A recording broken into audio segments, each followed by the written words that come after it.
Hello everyone. In this video, I'll quickly walk you through the process of applying for Medicaid in New York.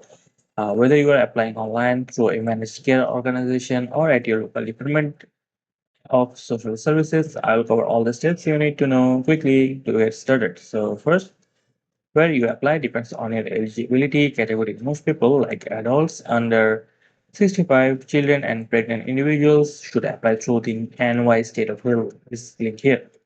Alright. However, if you're 65 or older, or disabled or blind, you'll need to apply through your local Department of Social Services or LDSS. Let me quickly show you that. So another thing is you can apply through a MCO or a managed care organization, or to get help from an enrollment assistant, you should call this number here, right?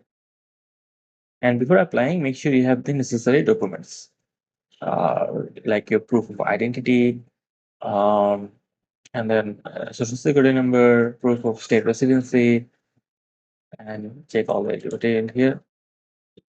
And more. Also, another thing, let me quickly say, is that you need to like show your immigration status if you are an immigrant. And if more documentation is needed, Medicaid will notify you after you apply. So how you can apply? So let me quickly go over that steps.